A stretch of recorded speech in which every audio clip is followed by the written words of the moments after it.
Good morning students. पिछले video में अपन ने तीसरा चैप्टर स्टार्ट कर दिया था जिसका नाम था परागण, निषेचन, भ्रूणपोष व भ्रूण का परिवर्धन।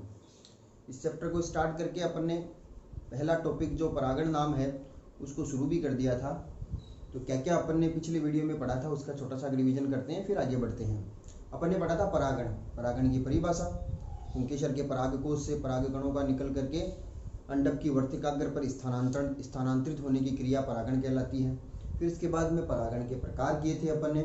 परागण मुख्य रूप से दो प्रकार के होते हैं, एक तो स्वपरागण और एक परपरागण। पहले स्वपरागण किया था अपन ने, यानी किसी पुष्प के परागकण उसी पुष्प की वर्तिकाग्र पर स्थानांतरित हो या उसी पादप पर लगे किसी दूसरे पुष्प की वर्तिकाग्र पर स्थानांतरित हो तो इसे स्वपरागण कहते हैं।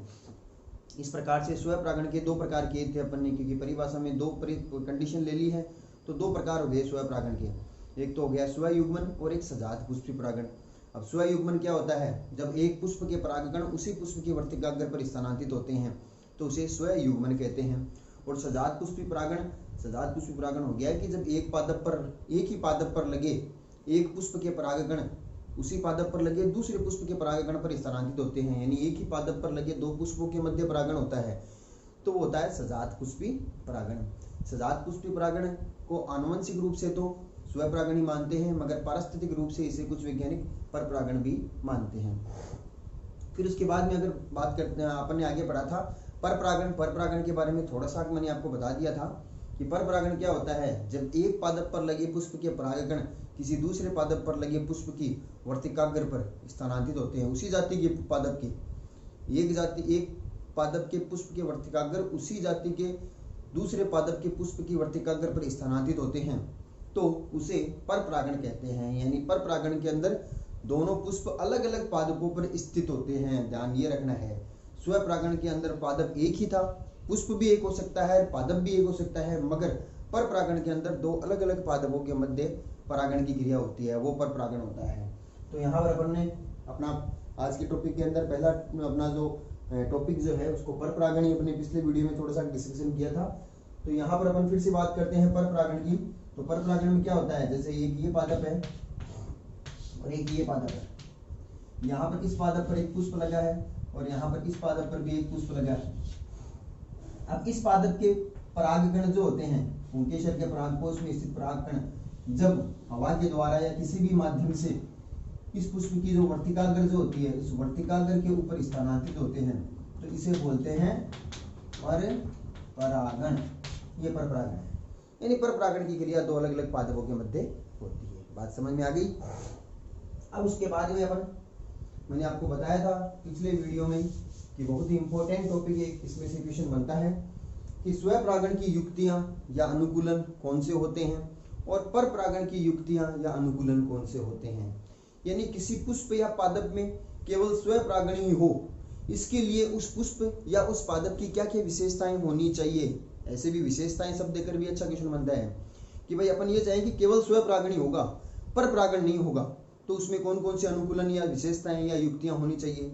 या पादप के अंदर या पुष्प में केवल परपरागण ही होगा, उसके लिए उस पुष्प के अंदर या पादप पे क्या क्या विशेषताएं होनी चाहिए। तो अपन उस टॉपिक को बात करते हैं, जो एक अच्छा क्वेश्चन भी बनता है बोर्ड के नजरिए से अपन देखते हैं। तो देखो सबसे पहले अपन करते हैं स्वपरागण की युक्तियां। स्वपरागण की युक्तियां बोल दो या अनुकूलन बोल दो या विशेषताएं बोल दो, मतलब क्या है इसका, यानी किसी पुष्प या पादप में स्वपरागण हो, इसके लिए उसमें क्या क्या विशेषताएं, अनुकूलन या युक्तियां होनी चाहिए। तो देखो मुख्य रूप से तीन अनुकूलन होते हैं। जब किसी पादप में स्वपरागण ही होता है तो उस पादप के अंदर तीन प्रकार के अनुकूलन पाए जाते हैं। सबसे पहला अनुकूलन है उभयलिंगता। उभयलिंगता यानी पादप का उभयलिंगी होना। अब उभयलिंगी पादप कौन से होते हैं? उभयलिंगी पादप वो होते हैं जिसमें नर और मादा दोनों पुष्प किसी एक ही पादप पर लगे होते हैं।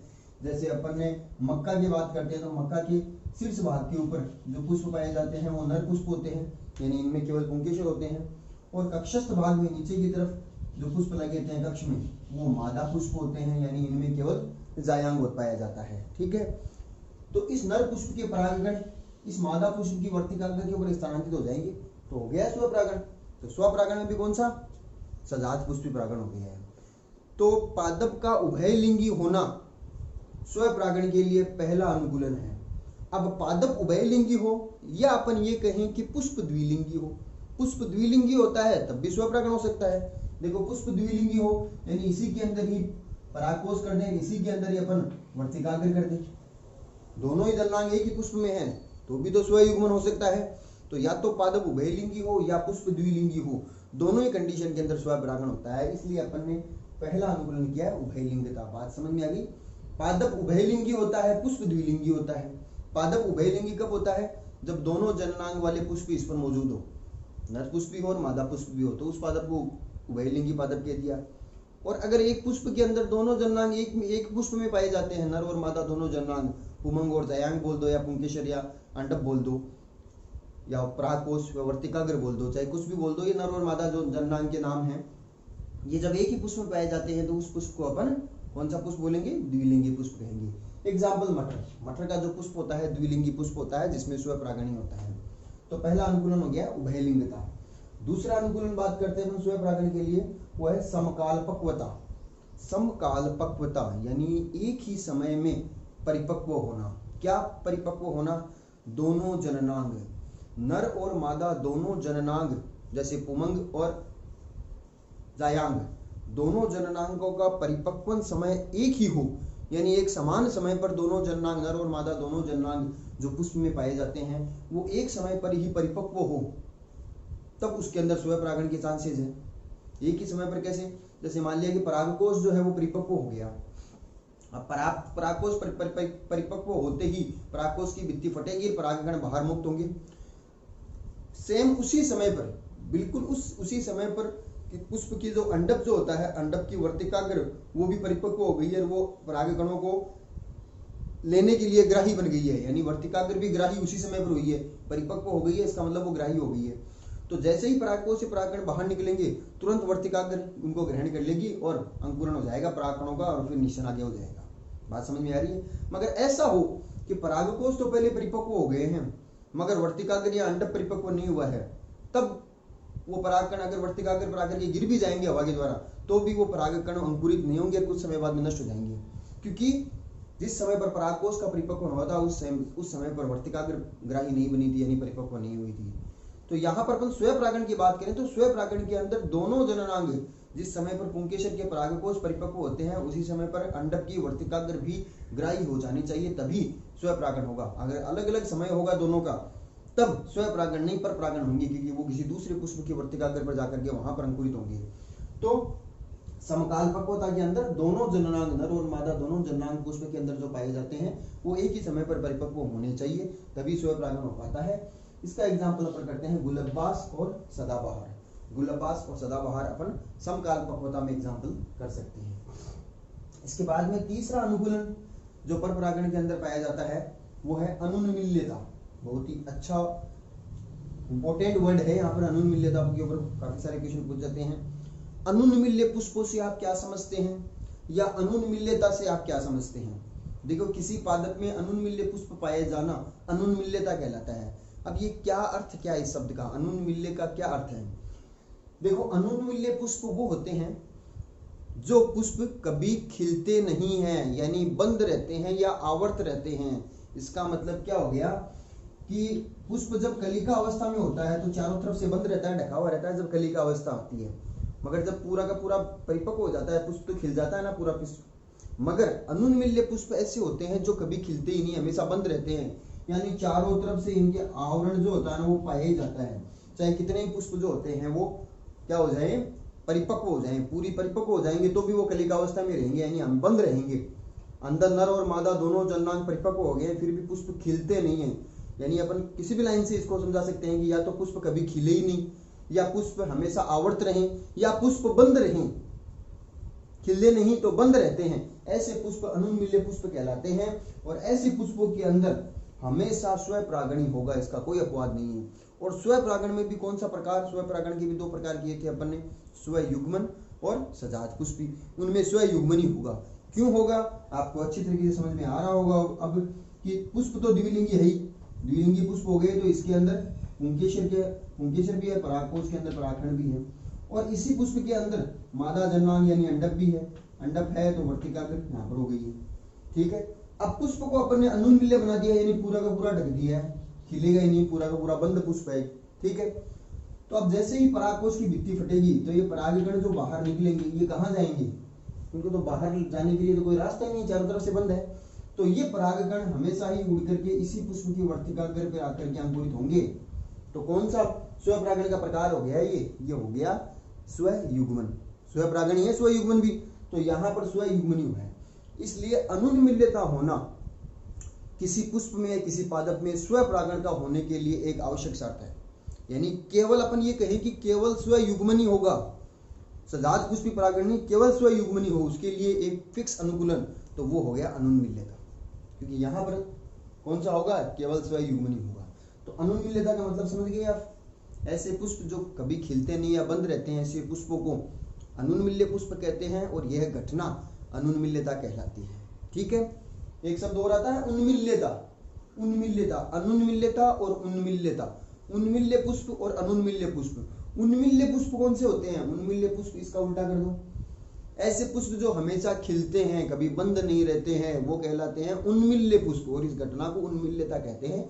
वो पर परागण के अंदर आता है, मगर अपने सिलेबस के अंदर उन्मील्य पुष्प के बारे में नहीं दे रखा है, अनुन्मील्य पुष्प के बारे में दे रखा है। उन्मील्य पुष्प इसका उल्टा कर दो, जो खिलते हैं, हमेशा बंद नहीं रहते हैं, शुरू में तो कलिका अवस्था में होते हैं, मगर जब पुष्प जो होते हैं वो परिपक्व हो जाते हैं तो ऐसे पुष्प हमेशा खिलते हैं, आवर्त नहीं अनावर्त होते हैं। ऐसे पुष्पों को उन्मील्य पुष्प कहते हैं। यह घटना उन्मील्यता कहलाती है। मगर अपन यहाँ पर अनुन्मील्यता की बात कर रहे हैं, तो अनुन्मील्यता में एग्जाम्पल हो जाएगा वायोला और कनकोवा। ये इंपॉर्टेंट है भाई, इस पर क्वेश्चन बनने के चांसेस है। अनुन्मील्यता से आप क्या समझते हैं, उदाहरण दीजिए। तो उदाहरण के अंदर वायोला और कनकोवा दो ऐसे पुष्प हैं जो हमेशा बंद रहते हैं, इसलिए ये अनुन्मील्य पुष्पों के उदाहरण हो गए। क्लियर, ये तीन अनुकूलन हो गए स्वपरागण के लिए। ये तीन प्रकार की विशेषताएं जब किसी भी पुष्प में पाई जाती है तो उनमें हमेशा स्वपरागण ही होगा। ठीक है, अब अपन बात करते हैं दूसरा, पर परागण के लिए युक्तियां व अनुकूलन। यानी किसी पुष्प के अंदर पर परागण ही होगा, उसके लिए उस पुष्प में क्या क्या अनुकूलन या विशेषताएं पाई जाती है। तो यहाँ पर अपन 5 विशेषताएं पढ़ेंगे पर परागण की युक्तियों के अंदर। नंबर 1 है स्वयबंध्यता। स्वयबंध्यता का मतलब क्या हो गया कि कभी कभी क्या होता है कि एक पुष्प के परागकण जब उसी पुष्प की वर्तिकाग्र के ऊपर आकर के जब स्थानांतरित होते हैं, तो स्थानांतरित तो हो गए हैं परागकण, मगर वो परागकण वहां पर उस वर्तिकाग्र के ऊपर अंकुरित नहीं हो पाते हैं। यानी एक ही पुष्प की वर्तिकाग्र जो है वो उसी पुष्प की परागकणों को ग्रहण तो कर लेती है, मगर आगे चल करके उनको विकसित नहीं कर पाती है। यानी परागकण जो होते हैं अंकुरित नहीं हो पाते, और परागकण अंकुरित नहीं होंगे तो नर युग्मकोद्भिद नहीं बनेगा, नर युग्मकोद्भिद नहीं बनेगा तो आगे निषेचन ही नहीं हो पाएगा। इस घटना को बोलते हैं स्वयबंध्यता। यानी अपने ही परागकणों को वर्तिकाग्र जो होती है वो अंकुरित नहीं कर पाती है, उसे स्वयबंध्यता कहते हैं। तो ऐसे परागकणों का अंकुरण कैसे होगा फिर, जब किसी दूसरे पादप के पुष्प की वर्तिकाग्र पर जाकर के गिरेंगे ना, उसी जाति के पादप की, उसी जाति के किसी दूसरे पादप की पुष्प की वर्तिकाग्र पर जाकर के वो गिरेंगे, तो वहां पर वो वर्तिकाग्र जो है ना, दूसरे पादप के पुष्प की वर्तिकाग्र, वो उनको अंकुरित होने देगी और अंकुरण के पश्चात निषेचन की क्रिया होगी।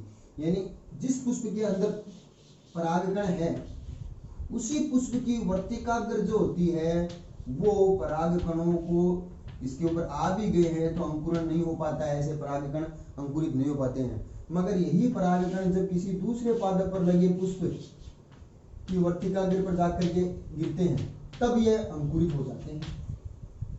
तो ये घटना जो एक पुष्प में पाई जाती है, ये घटना स्वयबंध्यता कहलाती है। तो बात समझ में आ गई होगी आपकी। अगर स्वयबंध्यता है किसी पुष्प में तो निश्चित तौर पर उसमें पर परागण ही होगा, क्योंकि स्वयपरागण तो हो ही नहीं सकता, स्वयपरागण तो होगा ही नहीं, क्योंकि स्वयपरागण के अंदर तो परागकणों का अंकुरण नहीं है, इसलिए उनके अंदर पर परागण ही होना जरूरी है। नंबर 1 पॉइंट समझ में आ गया होगा। इसमें एग्जाम्पल अपन कर सकते हैं राखी बेल, अंगूर, पिटूनिया। ये कुछ ऐसे पादप हैं जिनके पुष्पों में परागकण जो होते हैं वो खुद की वर्तिकाग्र पर अंकुरित नहीं हो पाते हैं, किसी दूसरे पादप पर जाकर के गिरेंगे तब वो अंकुरण हो पाएंगे। ठीक है, नंबर 2 करते हैं अपन एक लिंगता। देखो एक लिंगता, यहाँ पर अपन ने उभय लिंगता किया था ना, वैसे एक लिंगता। अगर कोई ऐसा पादप है जिसमें पूरे पादप पर केवल एक लिंगी पुष्प लगे हैं, एक लिंगी पुष्प का मतलब ऐसे पुष्प जिनमें या तो केवल जायांग हो या केवल उमंग हो, यानी या तो केवल पुंकेसर हो या अंडप हो। अगर पुंकेसर वाले पुष्प है तो ऐसे पुष्प को नर पुष्प बोल दिया, ऐसे पादप को नर पादप बोल दिया। और अगर केवल अंडप वाले यानी जयांग वाले पुष्प लगे हैं तो ऐसे पादप को मादा पादप बोल दिया है। तो अगर एक ही प्रकार के पुष्प हैं, सभी नर पुष्प हैं, तो ऐसे पादप को अपन ने नर पादप बोल दिया है, यानी एक लिंगी पादप हो गया है। और अगर मादा पुष्प है तो वो मादा पादप हो गया है। तो परागण की क्रिया तो नर और मादा दोनों जननांगों के मध्य होती है। तो एक पादप पर सभी पुष्प अगर नर पुष्प है तो फिर क्या होगा, सभी पुष्प नर पुष्प है तो परागकण कहाँ जाएंगे, परागकणों को तो जाने के लिए किसी दूसरे पादप जो मादा पादप है उस मादा पादप पर लगे पुष्प की वर्तिकाग्र पर जाना पड़ेगा। जैसे ये मादा पादप है और ये नर पादप हो गया, तो इस पुष्प के परागकण निकल करके इस मादा पादप जो है, इसके मादा पुष्प जो है उस पुष्प की वर्तिकाग्र पर जाएंगे। इस एक पुष्प में तो एक ही पादप के पुष्प में तो परागकण हो ही नहीं सकता, क्योंकि सभी के सभी नर पुष्प हैं। समझ में आई बात, एक भी मादा पुष्प नहीं है। और ऐसे पादप को अपन एक लिंगी पादप बोलते हैं, इस घटना को एक लिंगता बोलते हैं। जैसे पपीता है, आपने देखा होगा पपीते का जब बाग लगाया जाता है तो कभी भी एक पपीता का पादप नहीं लगाया जाता, क्योंकि एक पपीता का पादप जो होगा उसमें या तो केवल मादा पुष्प वाला होगा या केवल नर पुष्प वाला होगा। तो 3-4 साथ में लगाते हैं कि नर और मादा दोनों प्रकार के पुष्प वाले पादप हो जाए, तो उनमें क्या हो जाएगा कि नर पुष्प के परागकण जो होते हैं वो मादा पुष्प की वर्तिकाग्र पर स्थानांतरित होते हैं, जिससे निषेचन होता है और फिर आगे चल करके फल का निर्माण हो जाएगा। तो एक लिंगता होना हमेशा पर परागण के लिए आवश्यक शर्त है। जब पूरा पादप ही एक लिंगी होगा तो उस कंडीशन के अंदर उभयलिंगिता तो देखो अलग चीज हो गई है। यहाँ से आप समझ सकते हो उभयलिंगिता क्या होता है कि पुष्प तो एक लिंगी हो, पुष्प एक लिंगी हो पादप पर, मगर पादप उभयलिंगी हो सकता है, क्योंकि मान लिया यहाँ पर नर पुष्प है तो नीचे की साइड में मादा पुष्प हो जाए, तब कंडीशन होती है उभयलिंगता। मगर मैं यहाँ पर एक लिंगता में ये बता रहा हूँ कि सभी पुष्प नर है, मादा है ही नहीं। और दूसरा पादप ऐसा है जिसमें सभी पुष्प मादा है, नर नहीं है, इस कंडीशन को बोलते हैं एक लिंगता। और इस कंडीशन के अंदर केवल पर परागण ही होता है। क्लियर। अगला जो टॉपिक है इसके अंदर युक्तियां या अनुकूलन है वो है भिन्न काल पक्वता। देखो यहाँ पर समकाल पक्वता किया था ना, यहाँ पर भिन्न काल पक्वता। भिन्न काल पक्वता उसका समकाल पक्वता का उल्टा कर दो कि ऐसी स्थिति जिसके अंदर पादप के अंदर पाए जाने वाले नर और मादा दोनों जननांगों का परिपक्वन समय जो होता है भिन्न भिन्न हो। जैसे परागकोश पहले परिपक्व हो गए हैं, वर्तिकाग्र ग्राही नहीं हुई है, या वर्तिकाग्र परिपक्व हो गई है, परागकोश परिपक्व नहीं हो पाए हैं। दोनों ही परिस्थितियों के अंदर स्वयं परागण तो हो ही नहीं सकता। इस कंडीशन को बोलते हैं भिन्न काल पक्वता, यानी इसका उल्टा कर दिया है। अब भिन्न काल पक्वता के अंदर दो कंडीशन हो गई है, या तो नर जननांग पहले परिपक्व हो जाए, मादा जननांग परिपक्व नहीं हुई। एक ही पुष्प की बात कर रहा हूँ मैं, उसी एक पुष्प के अंदर दोनों जननांग है, दोनों में से एक जननांग पहले विकसित हो गया है। तो अगर नर जननांग पहले विकसित हो गया है या मादा जननांग पहले विकसित हो गया है, इस आधार पर भिन्न काल पक्वता के दो प्रकार हो गए। एक तो होता है पुंपूर्वता और एक होता है स्त्री पूर्वता। नाम से पता चल रहा है, पुंपूर्वता का मतलब पहले नर जननांग यानी परागकोश परिपक्व हो जाना और उस समय तक मादा जननांग यानी वर्तिकाग्र परागकणों को ग्रहण करने के लिए ग्राही हुई नहीं है। और दूसरा स्त्री पूर्वता, इसके अंदर क्या हो जाता है, उल्टा कर दो, यानी मादा जननांग यानी अंडप या वर्तिकाग्र तो परिपक्व हो गई है मगर परागकोश अभी तक परिपक्व नहीं हुए हैं। वो परिपक्व हो गई है मगर परागकोश परिपक्व नहीं हो पाए हैं, तो परागकोश की भित्ति फटेगी नहीं, परागकण आएंगे नहीं। और जब तक परागकण बाहर निकलेंगे तब तक वर्तिकाग्र जो है वो नष्ट हो जाएगी, क्योंकि वो परिपक्व हुई थी कुछ समय के लिए, उस समय तक परागकण मिले नहीं उसको, तो वो नष्ट हो जाती है। तो पुंपूर्वता स्त्री पूर्वता का मतलब ये हो गया कि पहले परागकोश का परिपक्व हो जाना पुंपूर्वता और पहले अंडक का परिपक्व हो जाना स्त्री पूर्वता। एग्जाम्पल कर सकते हैं, पुंपूर्वता में गुड़हल है, कपास है, सूरजमुखी है, और स्त्री पूर्वता के अंदर चंपा है, बरगद है, ये हो गए स्त्री पूर्वता में। बात समझ में आई। तो भिन्न काल पक्वता के अंदर क्या होगा, केवल पर परागण ही होगा, क्योंकि स्वयं परागण के लिए तो दोनों जननांग एक साथ परिपक्व हो ही नहीं है। फिर उसके बाद में अवरुद्ध परागणता, ये इसको अपन हार्कोगेमी भी कहते हैं। इंपॉर्टेंट है ये, कॉम्पिटिटिव एग्जाम में कई बार पूछा जाता है कि हार्कोगेमी से आप क्या समझते हैं। देखो कुछ पादप ऐसे होते हैं जिनके अंदर वर्तिकाग्र और परागकोश के मध्य इस प्रकार के संरचनात्मक अवरोध बन जाते हैं। एक ही पुष्प में दोनों जननांग है मगर दोनों के मध्य कुछ ऐसे संरचनात्मक अवरोध उत्पन्न हो जाते हैं जिसके कारण से उन दोनों के मध्य परागण होना संभव नहीं हो पाता है। द्विलिंगी है पुष्प, दोनों जननांग पास पास है मगर फिर भी इन दोनों के मध्य परागण नहीं हो पाता। वो परागकण किसी दूसरे पादप की वर्तिकाग्र के ऊपर ही जाएंगे। ऐसी कंडीशन जब बीच में कोई संरचनात्मक अवरोध उत्पन्न हो जाता है तो इस परिस्थिति को अपन अवरुद्ध परागणता या हर्कोगेमी कहते हैं। जैसे एग्जाम्पल है कैरियोफिलेसी कुल। कैरियोफिलेसी एक कुल का नाम है। इस कुल के पादपों में क्या होता है कि पादप के पुष्प के अंदर वर्तिका की लंबाई बहुत ज्यादा होती है। वर्तिका की लंबाई इतनी ज्यादा होती है कि वर्तिकाग्र ऊपर पहुंच गई है। जैसे मैं बात करूं, ये वर्तिकाग्र और वर्तिका की लंबाई ज्यादा है और नीचे यहाँ पर अंडाशय बना है। और पुंकेसर जो होते हैं उनमें पूतंतु की लंबाई छोटी होती है, तो परागकोश यहीं पे आ गए। समझ में आई बात? पुंकेसर छोटे होते हैं, वर्तिका की लंबाई ज्यादा होने से वर्तिकाग्र ऊपर चली गई है, तो हो गया संरचनात्मक अवरोध। अब ये इतने ऊपर परागकण जो होते हैं यहाँ पर जा नहीं सकते हैं, यानी ये बीच में दूरी इतनी हो गई कि यहाँ पर उड़ करके जाने की संभावना बहुत कम होती है। इसलिए इसे अवरुद्ध परागणता यानी अवरोध उत्पन्न हो गया ना, बीच में लंबाई में ये दूरी इतनी ज्यादा हो गई है, छोटी बड़ी हो गई है, इसे अवरुद्ध परागणता या हर्कोगेमी कहते हैं। ये एग्जाम्पल है कैरियोफिलेसी कुल के पादपों में। दूसरा एक एग्जाम्पल और है इसके अंदर, कलीहारी। कलीहारी एक पादप का नाम है। इस पादप के अंदर क्या होता है कि परागकोश का स्फुटन इस प्रकार से होता है कि परागकण जो होते हैं वो बहुत तेजी से बाहर बिखर जाते हैं। यानी स्फुटन इतना तेजी से होता है कि परागकण वर्तिकाग्र पास में है इसके अंदर तो कलीहारी में, मगर फिर भी स्फुटन इतना तेजी से होता है कि परागकण बाहर बिखरते हैं, न कि पास में आकर के इसमें गिर जाते हैं। तो ये कलीहारी का एग्जाम्पल हो जाएगा। फिर उसके बाद में अगला अपन करते हैं परपरागण में अनुकूलन। लास्ट अनुकूलन वो है विषम वर्तिकात्व। विषम वर्तिकात्व यानी दो अलग अलग लंबाई की वर्तिका का पाया जाना। एग्जाम्पल है प्रीमूला। प्रीमूला नामक पादप के अंदर क्या होता है कि दो प्रकार की वर्तिकाएं पाई जाती है पुष्पों के अंदर। यानी एक पुष्प जो है उसके अंदर द्विलिंगी पुष्प होता है। इसमें कुछ पुष्प जो होते हैं उनके अंदर तो क्या होता है, वर्तिका की लंबाई ज्यादा, तो वर्तिका अगर ऊपर चली गई है और पुंकेसर छोटे हो गए हैं। और कुछ पुष्प ऐसे होते हैं जिनके अंदर क्या होता है, वर्तिका छोटी हो गई है, वर्तिका छोटी है और पुंकेसर बड़े हो गए हैं, तो वर्तिका अगर नीचे रह गई है और परागकोश ऊपर चला गया है। तो दो अलग अलग आकार की वर्तिका हो गई ना। वर्तिका जिनमें लंबी है तो उनमें तो पुंकेसर छोटे हो गए हैं, और जिनमें वर्तिका छोटी है उनमें पुंकेसर बड़े हो गए हैं। तो दो अलग अलग प्रकार की या दो अलग अलग लंबाई की वर्तिका का पाया जाना विषम वर्तिकात्व कहलाता है। दोनों ही परिस्थितियों के अंदर स्वयं परागण संभव नहीं है, क्योंकि छोटी वर्तिका को छोटे पुंकेसर चाहिए स्वयं परागण के लिए, और बड़ी वर्तिका को बड़े पुंकेसर चाहिए स्वयं परागण के लिए। मगर ऐसा होता नहीं है। अगर जिस पुष्प के अंदर बड़ी वर्तिका है उनमें पुंकेसर छोटे रह गए हैं तो वो हर्कोगेमी वाला केस बन गया, और जिस पुष्प के अंदर छोटी वर्तिका है उनमें पुंकेसर बड़े हो गए हैं तो उनके अंदर भी संरचनात्मक अवरोध उत्पन्न हो गया है। तो ये कंडीशन प्रीमूला में पाई जाती है, जिसके कारण से इनमें क्या संभव नहीं है, स्वयं परागण जो है वो संभव नहीं है, इनमें पर परागण होता है। तो ये अपना आज का टॉपिक पूरा होता है। उम्मीद करता हूँ कि अच्छी तरीके से समझ में आ गया होगा। वीडियो को 2 बार सुन लेना, इंपॉर्टेंट टॉपिक है ये। अगला इसके बाद का टॉपिक हम अगले वीडियो में देखते हैं। Thank you.